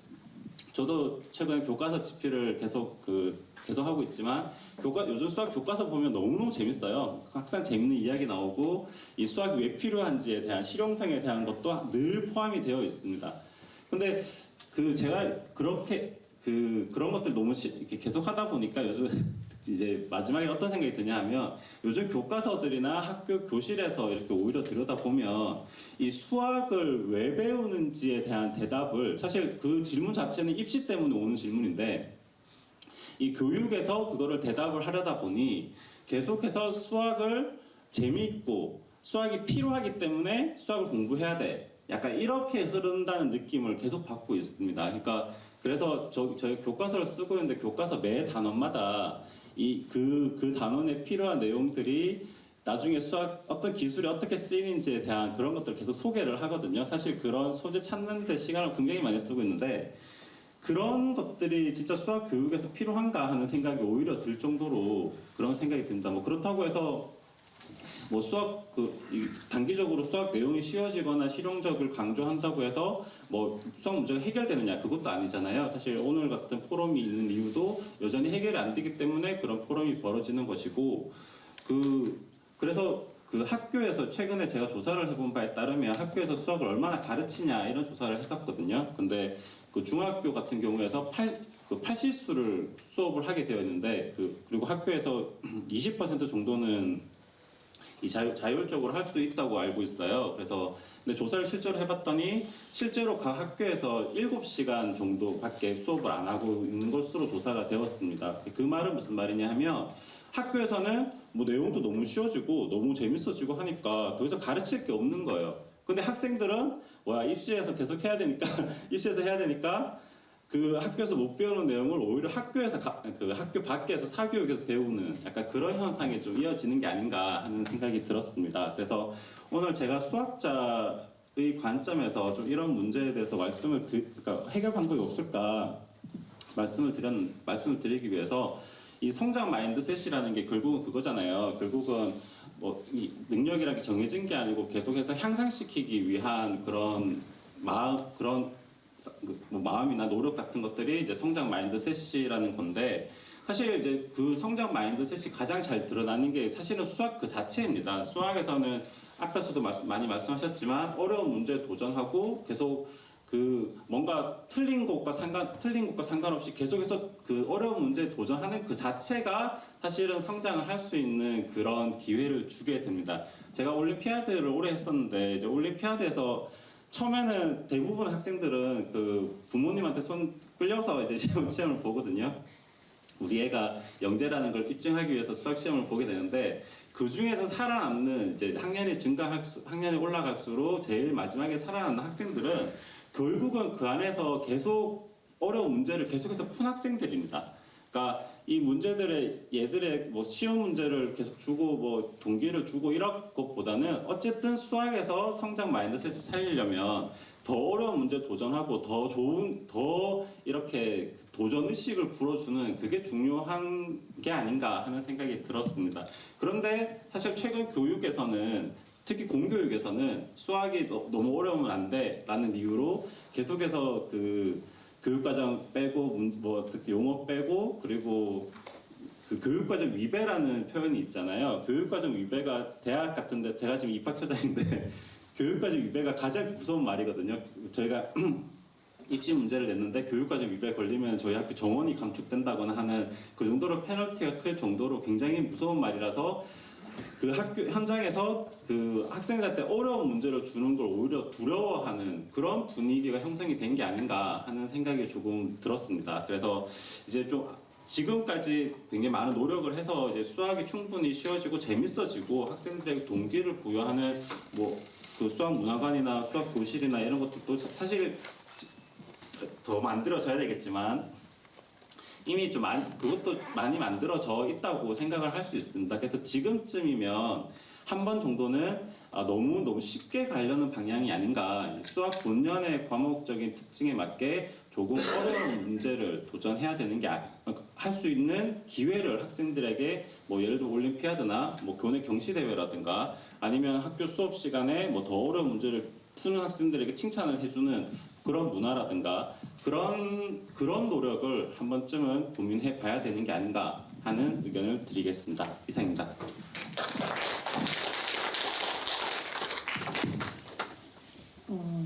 참고로 말씀드리면 저희도 이제 최수영 교수님께서 말씀해주신 것처럼 미공이 너무 이제 쉽게 하려고 하는 부분에 대한 것들은 사실은 이제 저희가 강조하는 부분은 일면 있습니다만 저희가 이제 교육과정이나 이런 거 개정할 때 수학의 본질이나 이런 부분들에 집중할 수 있도록 저희가 핵심 아이디어라는 것들을 제시해서 기본적으로 어떤 내용을 하면 수학 본질적인 내용을 학습하면서 배울 수 있는지 이제 이런 부분들에도 이제 주력해서 좀 하고 있다는 부분 좀 말씀을 드리고 싶습니다. 네, 다음은 저희 이제 시간을 잘 지켜주셔서 저희가 약 15분 가량의 종합 토론 시간이 표가 되었습니다. 혹시 그 여기 계시는 분들도 같이 서로 질의응답 해주시는 것도 좋지만 여기 객석에 계시는 분들 중에 혹시 궁금한 부분들 좀 질문을 자유롭게 좀 해주시면 자유롭게 이렇게 소통하는 시간을 가졌으면 좋겠습니다. 혹시 질문 있으시면 질문 또는 뭐 건의할 사항 있으시면 손을 들어주시면 저희가 이렇게 마이크 가져가서 전달드리겠습니다. 안녕하세요. 저는 신풍초등학교 교사 권미선이라고 하고요. 질문하는 게 떨리더라고요. 그래서 아무도 안 하시길래. 네. 저는 성장 마인드셋에 대해 되게 긍정적이고 그렇게 수업을 해온 사람인데 제가 이제 반대 입장에서 계속 생각을 해봤더니 이게 성적 자체는 마인드셋에 그러니까 성적 자체는 성취도에 영향을 미치잖아요. 성적 자체는 정의적 영역에 영향을 미치는데 정의적 영역이 높다고 해서 성적이 높진 않잖아요. 근데 뭐 장기적으로 종단 연구를 했을 땐 다를 수 있으나 그냥 팀스 결과 같은 걸 보면 우리나라보다도 그런 정의적 성취가 낮은데 높은데도 성적은 되게 낮은 그런 나라들이 있어서 그걸 보면 정의적 영역을 높이는 게 무슨 의미가 있을까 공부를 못하는데 라는 생각이 들더라고요. 그래서 이게 무슨 소용일까 라는 의문이 들지 않을까 반대 입장에서는. 그래서 혹시 그런 거에 대해서 교수님들이나 선생님들 생각은 좀 어떠신지. 제가 말씀드려도 될까요? 지금 말씀하시는 것은 저는 정의적인 특성이 그 상관관계를 떠나서 아주 중요하다고 생각을 합니다. 아이들이 문제를 풀고 답을 맞추는 것 이전에 수학을 고민하고 즐기고 이해할 수 있으면 공부를 좀 못하면 어때요? 수학의 뭔지를 알고 아까 교수님이 계속 왜 배우는지를 얘기를 했는데 아이들 입에서 선생님 수학이 우리 주변에 널려 있어요. 수학을 배우니 정말 아름다워요. 이런 얘기를 들을 수 있으면 그게 더 원래 수학 교육의 본질에 가까운 거 아닌가요? 네, 저도 이제 그거에 동의를 하는데 이게 이제 저희가 학교에서 애들을 가르치다 보면 평가가 항상 있잖아요. 그 평가가 딱 있는 순간 벽에 부딪히는 거죠.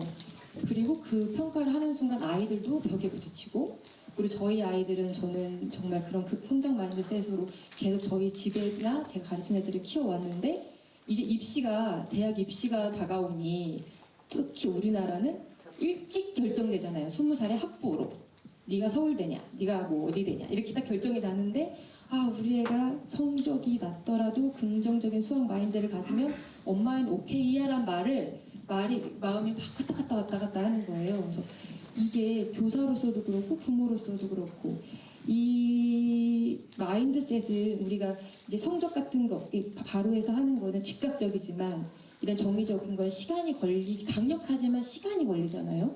그 우리나라의 그 빠름과 이 정의적 성취의 그 느림의 어떤 간극을 어떻게 처리할 수 있을까요? 네, 사실 그게 가장 어려운 질문입니다. 사실 제가 말씀드렸던 것도 결국 평가, 결국은 학생들이 그 재미없어, 그러니까 한국에서 학생들이 정의적 영역에서 이렇게 수학에 대한 자신감 잃고 하는 것도 전부 다 결국은 입시에서 오는 문제이거든요.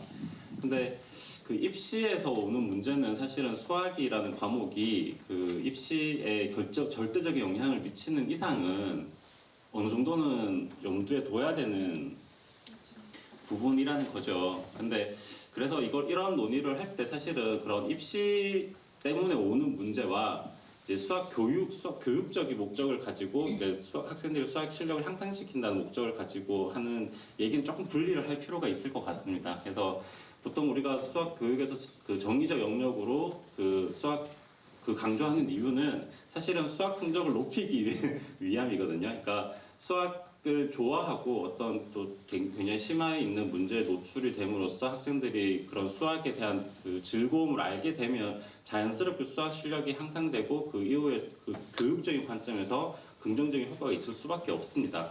그런데 이제 그 입시라는 거는 경쟁이라서 나와 상관없는 이제 그 내가 잘하는 것과 상관없이 나보다 더 잘하는 사람이 있으면 어쨌든 자기가 안 되는 그런 영역이라서 조금은 다른 이야기인 것 같습니다. 그래서 그런 입시에 관련된 문제들은 입시 때문에 오는 그런 스트레스나 그런 문제들은 좀 다른 방식으로 풀어야 되는 게 아닌가 하는 생각이 듭니다. 수학 교육 그 자체는 당연히 정의적 영역과 그 수학 실력은 같이 가는 거라고 저는 개인적으로 보고 있습니다.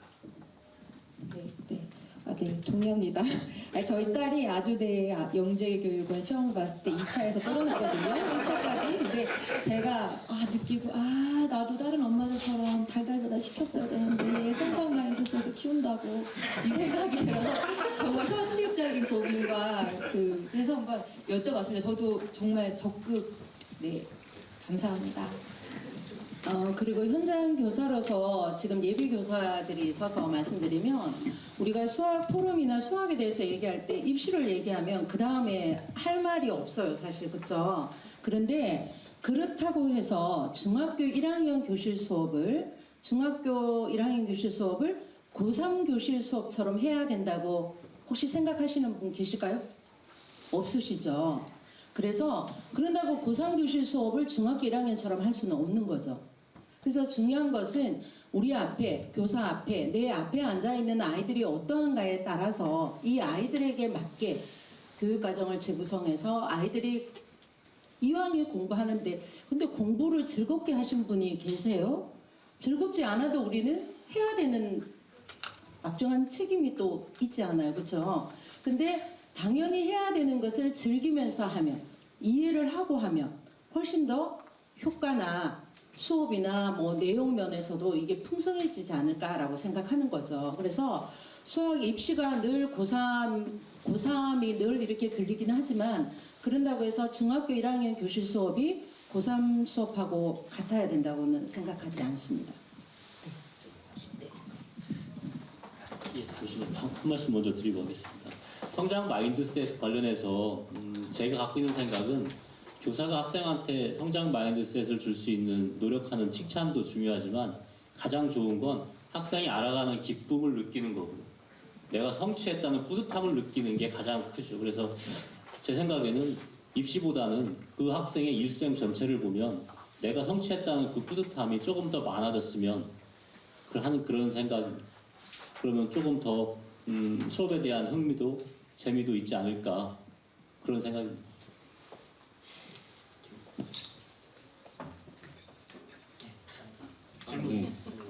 네, 저도 주신 거에 답변을 좀 드리면 사실 팀스 저도 비슷한 생각을 했습니다. 원래 옛날에 수학교육계, 학자로서 수학교육계 역설 같은 것 중에 하나가 개인의 차원에서 보면은 정의적 성취와 수학의 성취는 양의 상관관계를 가지는데 나라의 수준에서 보면 음의 상관관계를 가집니다. 항상 그랬거든요. 그래서 왜 그런가 이걸 푸는 게 사실 수학 교육하는 사람들의 목적, 뭐 이렇게 약간 우리가 풀어야 할 문제 같은 거였거든요. 그래서 사실 우리가 수학 정의적 성취를 높이면 성적이 떨어지는 건 당연한 것이 아닌가라고 생각을 하실 수는 있지만 제가 살펴본 결과는 사실 정의적 성취와 그런 학문의 성취는 전혀 관련성이 없는 걸로 보이거든요. 그리고 정의적 성취를 왜 강조해야 하는가라고 생각을 하신다면은 사실 저는 보통 그냥 근본적인 차원에서 수학을 내가 듣고 싶어서 듣지 않잖아요. 나라에서 정해놓고 들으라고 한 거잖아요. 군대랑 비슷한 겁니다. 내가 가기 싫은데 가라고 했으면 나의 복지를 챙겨줘야죠. 그러니까 이제 처음 정의적 영역이 등장하게 된 건 학생의 웰빙 때문이었어요. 수학을 강제로 듣게 했는데 이 아이들의 행복을 추구해야 되지 않느냐. 듣는데 불행하면 되지 않지 않느냐 에서 시작을 한 거거든요. 그렇기 때문에 아이들은 그렇게 배울 권리가 당연히 있는 것이고요. 그리고 입시의 문제는 그거라고 생각을 해요. 이미 좋은 말씀 많이 해주셨는데 입시를 마치 교육의 끝으로 생각하는 경향이 있어요. 성장 마인드셋을 가지면 이게 계속 성장할 거라는 생각을 하기 때문에 입시도 그 중간의 단계, 물론 아주 큰 시험이긴 하지만 중간의 단계이고 요새는 공부를 하는 게 꼭 성공으로 이어진다는 그런 의식 같은 것도 많이 사라졌잖아요. 그렇기 때문에 오히려 그런 살아가는 데서 더 이렇게 발전할 수 있는 동력이 될 수 있지 않을까. 그런 의미에서 더 성장 마인드셋을 강조하는 것이 중요하지 않을까 생각합니다. 질문 있으신 분 손 들어주시면 저기. 네, 이제 수학교육과 재학 중인 이동민이라고 합니다. 아까 전에 그 최수영 교수님 말씀 듣고 되게 많이 와닿았습니다. 그 어떤 수학의 어떤 배움의 난이도를 좀 높이는 게 좋다. 뭐 올림피아라든지 그런 거를 해서 높이는 게 좋다라고 하는 얘기 듣고 저도 평소에 수학이라는 게 계산 그 자체보단 어떤 학생들의 논리력을 기르기 위해서 있는 항목 그런 과목이라고 생각을 해서 되게 많이 공감을 했는데요. 근데 이게 잘못하면 좀 부작용이 나지 않을까 싶어가지고요. 그 앞에서 얘기했던 것처럼 그 영재교육원 이사 들었다는 얘기처럼 이게 수학의 난이도를 올리다 보면 오히려 역으로 어떤 사교육을 저장하는 지금도 그렇긴 하지만 사교육을 조장하는 분위기가 더 생겨버리지 않을까 싶어가지고 그게 좀 우려가 돼서 이거에 대해서는 좀 어떤 대안이 있을지 궁금해서 한번 질문을 드리고 싶습니다. 저한테 하신 질문인 것 같으니까 대답드리겠습니다.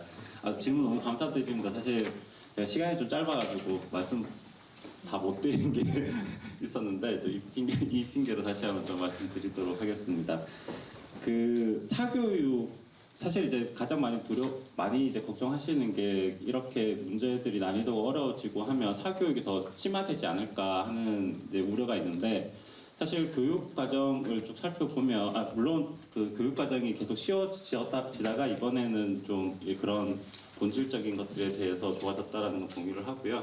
어쨌든 최근 그 20년 정도 동안은 교육 과정이 굉장히 많이 쉬워지고 문제도 많이 쉬워졌잖아요. 그러면 그런 상황에서 그 사교육이 그럼 줄었냐를 봐야 되는데 사실 줄지 않았거든요.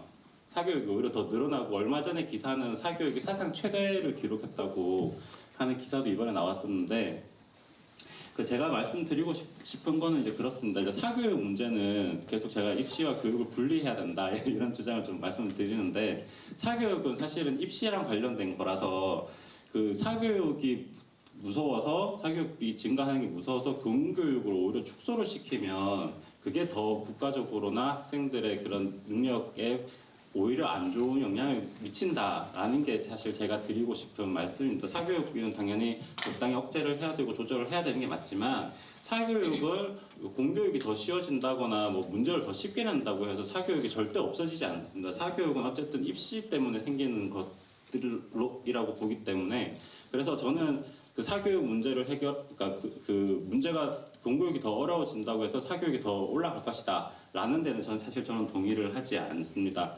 그리고 그 문제를 더 어렵게 하자라는 의미는 사실 이제 뭐 지금 공부하고 있는 게 다 안 좋으니까 더 확 바꾸자 이런 의미는 절대 아니고요. 저는 최근 몇 년 동안 노력해서 이렇게 문제도 재밌어지고 좋아지고 하는 것들에 대해서는 동의를 합니다. 굉장히 좋은 방향이라고 생각을 하고요. 다만 지금 뭐 교육과정 위배라든가 뭐 되게 어려운 문제를 풀게 하는 것 자체가 지금 공교육에서 굉장히 죄악시되는 그런 분위기가 있거든요. 그래서 뭐 너는 3학년이니까 무조건 3학년 문제만 풀어야 돼. 너는 뭐 잘하지만 다른 학생들하고 그러니까 똑같이 형평성을 맞추기 위해서 또 더 심하게 내용을 공부하면 안 돼. 약간 이런 분위기가 오히려 강화되는 분위기가 있다는 점을 저는 걱정을 하고 있습니다. 그래서 좀 잘하는 학생들에게나 뭐 대부분의 학생들에게 조금 어렵고 심화 있는 문제들에게 노출될 수 있는 기회를 제공하자라는 정도의 의견이라고 말씀드리고 싶습니다. 감사합니다.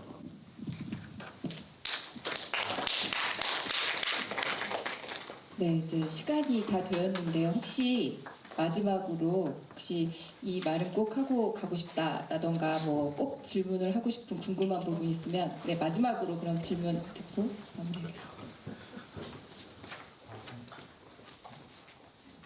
네, 안녕하세요.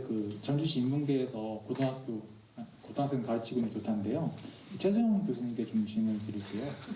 다른 게 아니라 그냥 교과서에 이제 집필을 하고 계신다고 했는데 실제로 이 교과서에 담겨 있는 이제 활용성 부분에 대한 이야기들을 보면 너무 간접적으로만 이렇게 이제 활용이 되니까 오히려 그게 이제 아이들이 생활기록용으로 많이들 이제 조사를 하고 탐구를 하는데 저희가 이제 그걸 받아서 쓰다 보면은 내용이 너무 어려운 내용입니다. 그러니까 아이들이 이거를 이해하기 너무 어려운데 아주 간접적으로만 쓰이고 그런 내용들을 갖고 와요. 그래서 오히려 흥미를 유발한다기보다는 저는 흥미를 저하시킨다고 생각을 하거든요. 그래서 이제 집필을 하실 때 그런 예들을 갖고 오실 때 정말 직접적인 영향이 있는 내용들을 갖고 오시는지 빨려서 네. 그게 좀 궁금합니다. 예, 사실 굉장히 동감하는 말입니다. 근데 이제 문제가 뭐냐 하면 예를 들어 중학교 1학년에 나오는 수학 내용이 사실 현실적으로 응용을 해봐야 얼마나 응용이 되겠어요. 근데 지금 그게 사실은 제가 아까 드렸던 말씀 중에 하나의 실례입니다. 너무 실용성을 강조하다 보니 어떻게든 연결이 있으면은 소개를 하려고 되게 노력을 하는 겁니다. 당연히 그 안을 들여다보면 밀접한 관련이 있고 당연히 더 심하게 들어가 보면 굉장히 그런 수학적인 원리가 핵심적으로 쓰여진 건 맞지만 그렇다고 당연히 그때 문제는 그것만 가지고는 안 된다는 거죠. 당연히 더 플러스 알파가 있어야 되는 경우가 많이 있는데 그래서 좀 오히려 저학년 때 실용성을 너무 지나치게 강조하는 것보다는 조금은 그냥 다시 원래 수학 교육의 본질로 돌아가서 그냥 재밌는 문제 많이 풀고 어려운 문제 많이 풀고 하는 것이 어떨까라는 게 제가 오늘 제 의견입니다. 네, 혹시 이제 마무리. 네, 오늘 이제 많은 소중한 의견들 주셔서 너무 감사드립니다. 오늘 이 자리가 의미 있으셨나요? 네. 저희는 사실 이렇게 다양한 주체들이 같이 모여서 이야기를 나누는 이런 자리들이 굉장히 소중한 것 같고요. 다양한 주체들의 의견을 나누는 자리가 앞으로도 좀 활발히 되기를 기대하면서 오늘 포럼을 마치도록 하겠습니다. 오늘 바쁜 시간 저희 포럼을 위해서 참석해주신 모든 분들께 감사드리며 포럼을 마치도록 하겠습니다. 감사합니다.